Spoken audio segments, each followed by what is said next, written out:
students, myself Manju Bhavani. I welcome you in BA Part First English Literature online classes. In this our video, we discuss about your poem Part Second, The Village Schoolmaster, composed by Oliver Goldsmith.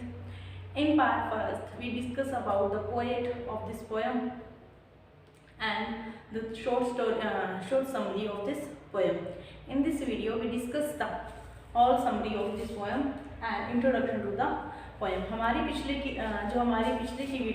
पिछली video थी part first. इस poem का जो poem का नाम है वो क्या है, द विलेज स्कूल मास्टर, जो किनके द्वारा लिखी गई है, ओलिवर गोल्डस्मिथ के द्वारा लिखी गई है, जिनका जन्म कब हुआ था, 1730 में हुआ था और जो डेथ है वो कब हुई थी, 1774 में हुई थी।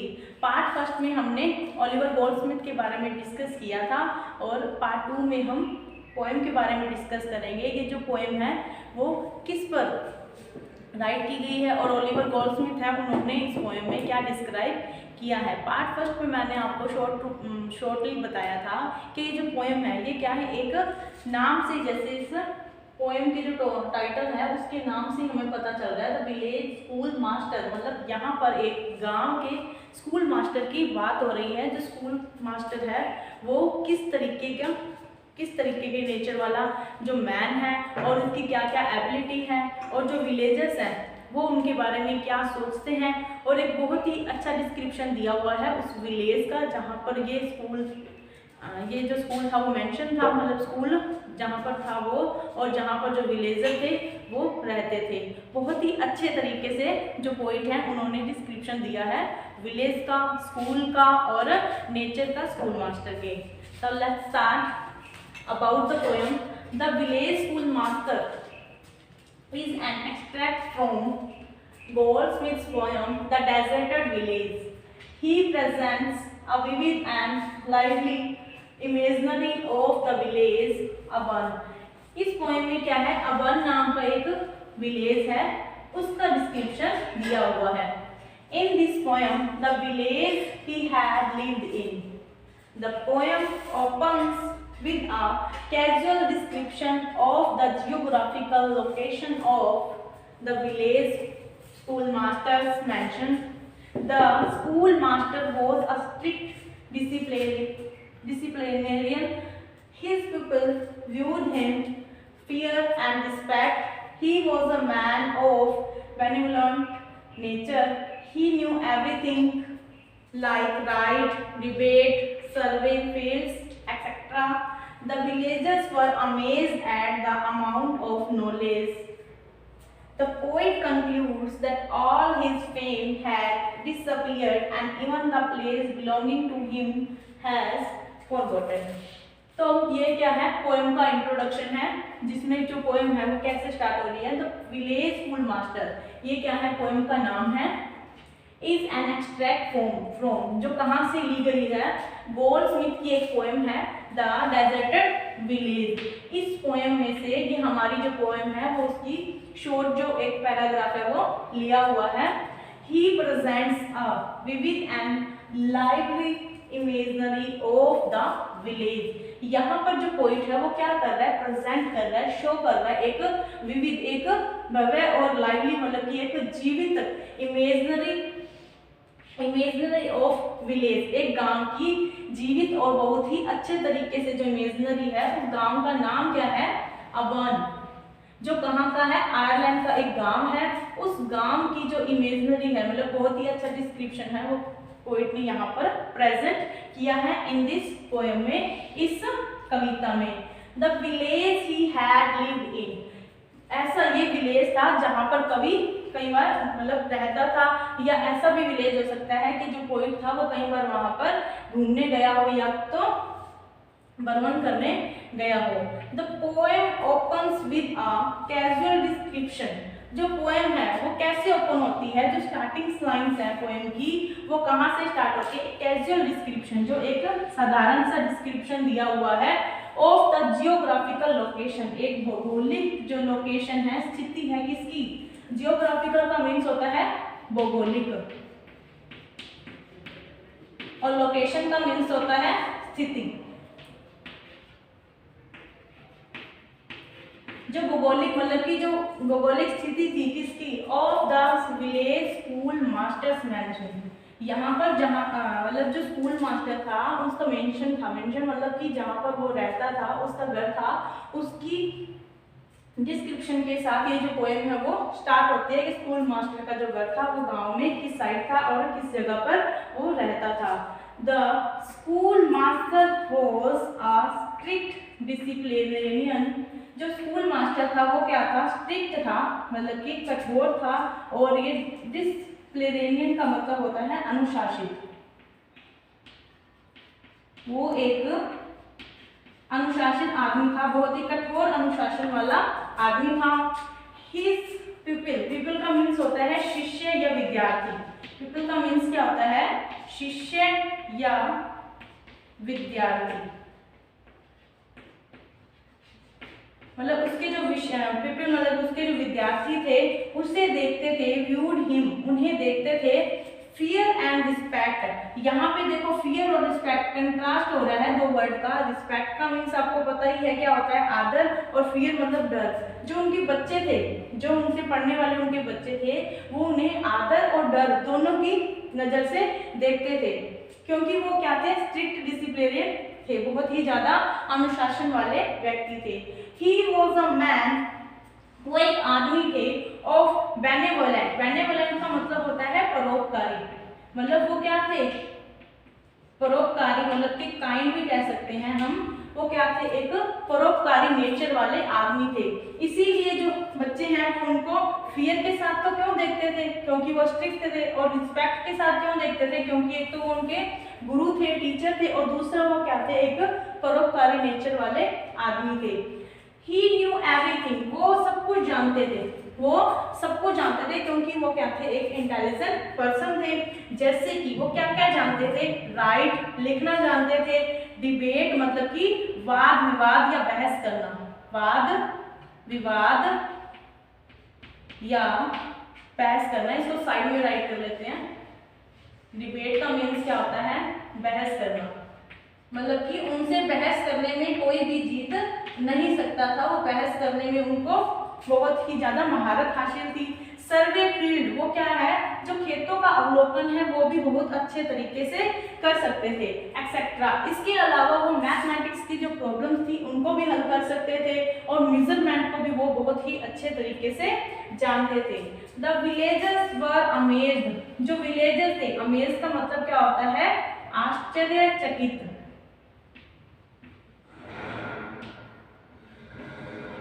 जो विलेजर्स थे, जो गांव के लोग थे, वो क्या थे, अमेज थे, आश्चर्यचकित थे, हैरान थे, at the amount of knowledge, मतलब कि उनके पास जो नॉलेज था उसके ऊपर जो विलेजर्स थे वो क्या थे, अमेज थे। वो क्या थे, वो सोचते थे कि इतने छोटे से सिर के अंदर, कि इतने छोटे से सिर के अंदर वो इतना ज्ञान कैसे रख सकता है। तो इस तरीके से शुरुआती जो लाइंस हैं, जो स्टार्टिंग लाइंस हैं या मिड की जो लाइंस हैं, उसमें तो क्या दे रखा है, स्कूल के मास्टर के घर की जो लोकेशन है वो बताई हुई है, बीच में स्कूल मास्टर की एबिलिटी को बताई हुई है कि वो क्या क्या कर सकता है, किस तरीके का नेचर है, और लास्ट में जो पोएट है वो क्या कंक्लूड्स निकालता है। द पोएट कंक्लूड, कंक्लूड का मतलब वो निष्कर्ष निकालता है, that all his fame, fame का मीन्स प्रसिद्धि,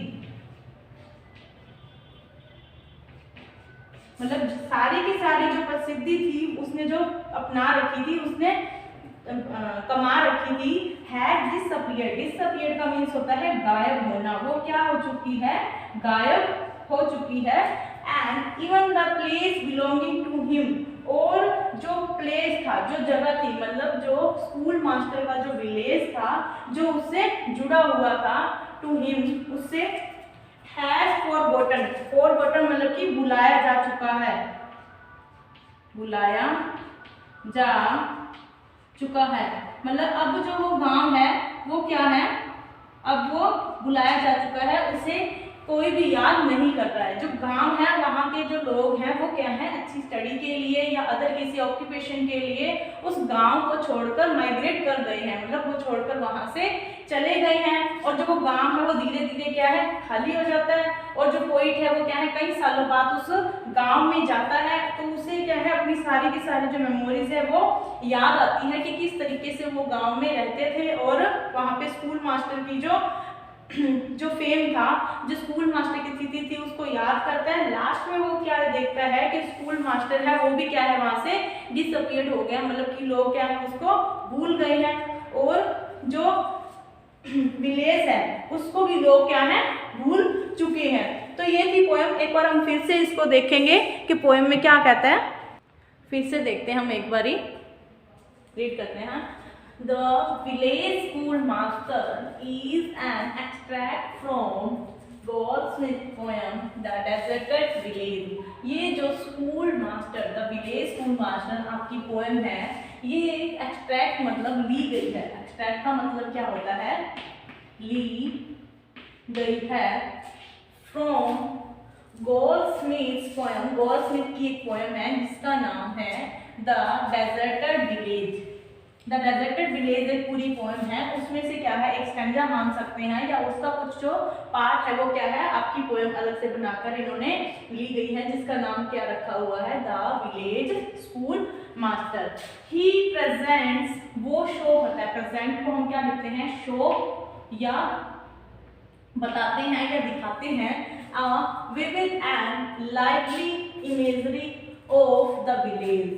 इमेजरी मतलब कि वो क्या है, एक पिक्चर बताते हैं, एक फोटो दिखाते हैं, किसकी, जीवित फोटो दिखाते हैं एक विलेज की।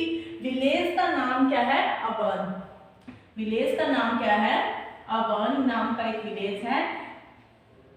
इन दिस पोयम, इस पोयम में the village he had lived in, जो विलेज है ये वाला जिसके बारे में जो पोइट है वो बता रहा है, ही हैड लिव्ड इन, वो वहां पर कभी रहता था, या तो वो वहां पर रहता था। कई कई बुक्स में आपको ये भी मिल जाएगा कि वो जो ये विलेज है यहाँ पर पोइट कभी घूमने गया था, या हम कह सकते हैं टूर करने के लिए गया था, या अपनी पोएम्स लिखने के लिए, जैसे पोइट होते हैं वो इधर उधर जाते हैं, तो वो विलेज क्या है, ऐसा विलेज हो सकता है जहाँ पर पोइट कभी रहता था या कभी वहां पर रहा था।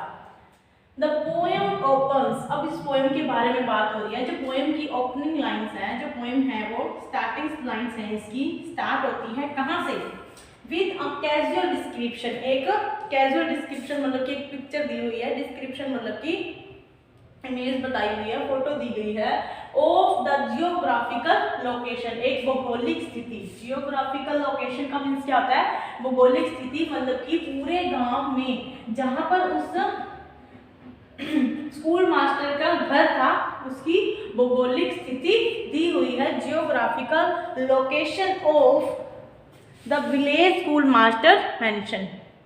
मेंशन का मीन्स क्या होता है, घर के स्कूल मास्टर का जो घर था वो कहाँ पर स्थित था, उस विलेज में। ये उन पोएम की स्टार्टिंग लाइंस है। द स्कूल मास्टर वॉज, जो स्कूल मास्टर था वो क्या था, एक स्ट्रिक्ट मतलब कठोर, एक स्ट्रिक्ट मतलब कठोर, डिसिप्लिनेरियन, डिसिप्लिनेरियन मतलब कि अनुशासित, वो क्या था, एक कठोर अनुशासन प्रिय आदमी था, हम कह सकते हैं बहुत ही कठोर अनुशासन वाला था। ही लाइक हिज पीपल, पीपल का मीन्स क्या होता है, शिष्य या विद्यार्थी, उसके जो पीपल्स थे, उसके जो विद्यार्थी थे, व्यूड हिम, वो उसे देखते थे, व्यूड मतलब उसे देखते थे, with fear and respect, fear और रिस्पेक्ट से, डर और रिस्पेक्ट से। अब देखो डर तो क्यों था, क्योंकि वो क्या था, स्ट्रिक्ट था, लेकिन रिस्पेक्ट क्यों थी, क्योंकि वो उनका टीचर था, और वो क्या था, आगे की लाइन में जैसे हम देखेंगे, he was a man of benevolent nature, मतलब कि वो क्या था, एक परोपकारी अहिंसा प्रिय व्यक्ति था। अहिंसा प्रिय तो नहीं कह सकते क्योंकि वो बहुत ही ज्यादा कठोर था दिखने में, वो क्या था, एक परोपकारी काइंड नेचर का आदमी था। इसीलिए जो उसके पीपल्स थे, जो उसके शिष्य थे, उसे डर और आदर की दृष्टि से उसे देखते थे।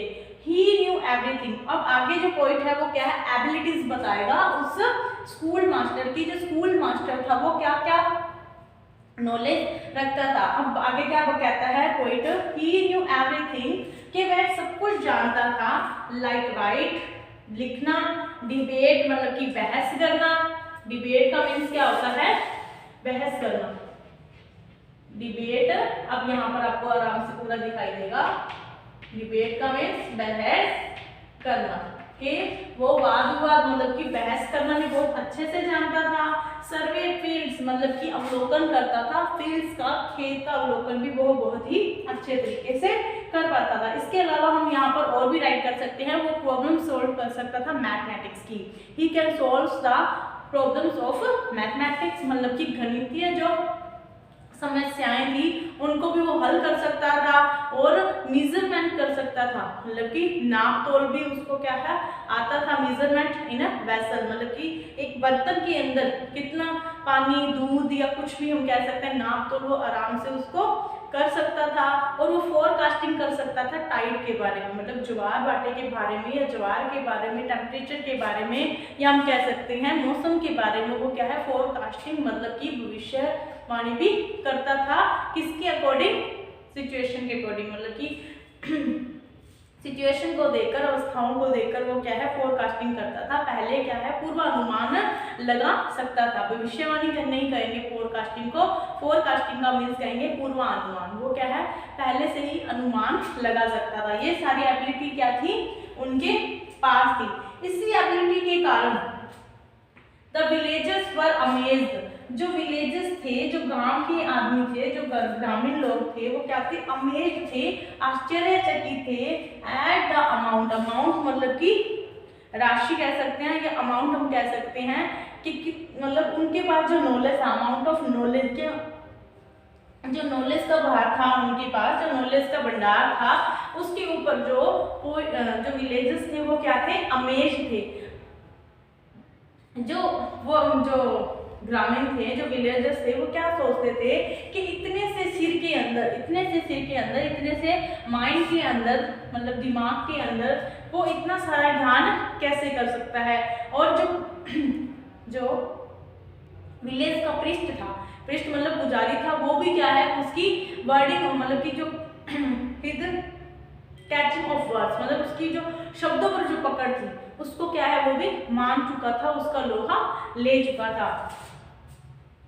द पोएट कंक्लूड, लास्ट में ये सारी बातें बताकर जो पोएट है वो क्या है देखता है, मतलब काफी टाइम बाद क्या है पोएट उस गांव में जाता है। जो वो गांव है वहाँ के लोग क्या कर चुके हैं, वहाँ से माइग्रेट कर चुके हैं, मतलब कि वहाँ से छोड़कर अन्य स्थान पर चले, विस्थापन, माइग्रेट का मीन्स क्या होता है, विस्थापन कर चुके हैं। जो लोग हैं वहाँ से चले गए हैं। क्यों चले गए हैं, उनके कई कारण थे, या तो मौसमी परिवर्तन मतलब मौसम में परिवर्तन के कारण, या ऑक्यूपेशन मतलब कि अपने व्यवसाय के लिए, स्टडीज के लिए, या अदर जो भी उनको सुविधाएं चाहिए हुई थी, फैसिलिटी चाहिए, उनके लिए जो लोग हैं वो गांव छोड़कर चले गए। और जो गांव है वो क्या हो चुका है, अब लमसम खाली हो चुका है, हम कह सकते हैं पूरे तरीके से खाली होकर अब वो क्या है बुलाया जा चुका है, खत्म हो चुका है। लास्ट लाइन्स में पोएम क्या बताएगा पोएट, तो पोएट कंक्लूड, जो पोएट है कंक्लूड का मीन्स क्या होता है, निष्कर्ष,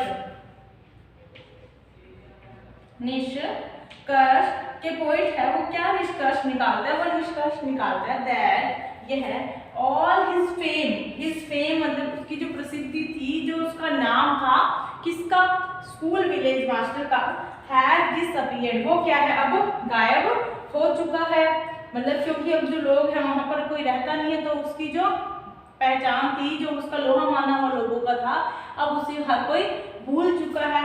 एंड इवन द प्लेस, और जो प्लेस था मतलब जो जगह थी, उसका जो घर था, बिलोंगिंग टू हिम, जो उससे जुड़ा हुआ था, हैज फॉरगॉटन, और वो भी क्या है बुलाया जा चुका है। मतलब जहाँ पर वो जो पोएट की इमेजिनरी का जो स्कूल मास्टर है, जहाँ पर वो रहता था वो जगह और जो स्कूल मास्टर की प्रसिद्धि है अब वो बुलाई जा चुकी है। ये था हमारे इंट्रोडक्शन द पोएम। आप इसका स्क्रीनशॉट ले लीजिए ताकि आपको अपने नोट्स बनाने में इजी रहे। नेक्स्ट जो हमारी वीडियो होगी part 3 of this school village the village school master. उसके अंदर हम आपके स्टैंजर्स को डिस्कस करेंगे, उसकी लाइन टू लाइन एक्सप्लेनेशन करेंगे ताकि आपको एग्जाम में उसकी एक्सप्लेनेशन राइट करने में कोई भी दिक्कत ना हो। मिलते हैं नेक्स्ट वीडियो में, तब तक के लिए stay home, stay safe, keep study. Thank you.